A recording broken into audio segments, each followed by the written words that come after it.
That's what this is all about. It's all about money. There's a huge problem with our justice system that you've probably never heard about. Millions of Americans currently have their driver's licenses suspended due to court fines and fees that they are unable to pay. This punishment for poverty leads to lost jobs and endless cycles of debt that trap working class people in the criminal justice system. It's happened more than once. I used to be a drug dealer, and they gave me 4 years in prison.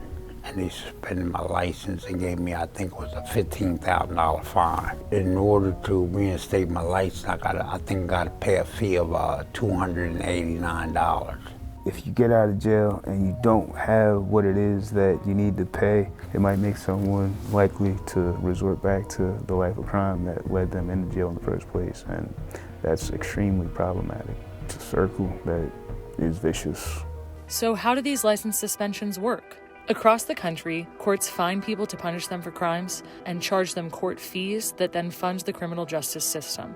When a person can't pay, they often have their driver's license suspended. You gotta pay. You gotta pay the court costs. I had a public defender, so I had to pay a fee for that.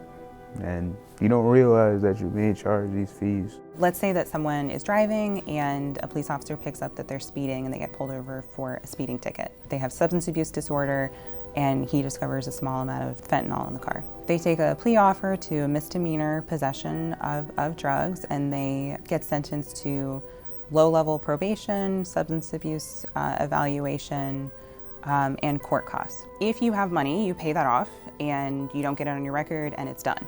If you do not have money, you get put on a payment plan. If you miss one of those payments, most of the courts in Delaware then automatically suspend your driver's license. A lot of times people don't know their driver's license is suspended, so they then continue driving, and then to really play this out, often get pulled over for, let's say, another speeding ticket, and then turns into a more serious offense of driving on a suspended license. A vast majority of Americans drive themselves to work. Losing a license over an unpaid fine can quickly lead to the impossible choice of losing a job or driving on a suspended license. One time, my license was taken away without me even knowing. Like, I didn't even know. Yeah, when I was working down at the docks, and this is recently. This was like a couple years ago. I want to say like 2019.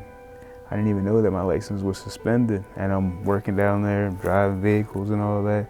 But they suspended my license for like failure to appear, not being at court when I needed to be. And they tell you that your license is suspended, and your job is predicated on you having a license, and you know all of a sudden that you've been breaking the law basically at work because your license is suspended. You're like, wow, I'm a criminal again. I'm doing the wrong thing and I didn't even know. There's a national movement to end license suspensions over failure to pay debt. 22 states and DC have made reforms to license suspensions in the past 5 years.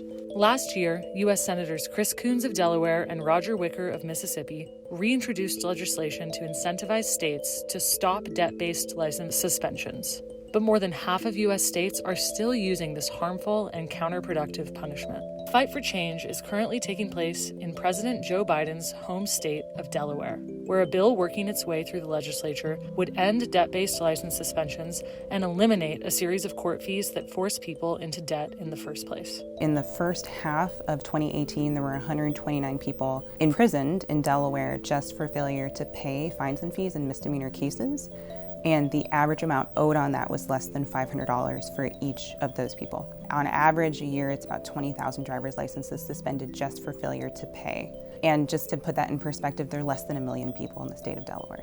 Delaware's House Bill 244 is currently being considered by the state legislature. If passed, it could change the lives of countless people with license suspensions. It could also build momentum to end debt-based license suspensions nationwide. I would like to, have my license and, take care of my family and do things for other people, like people have been doing for me since I've been out of prison.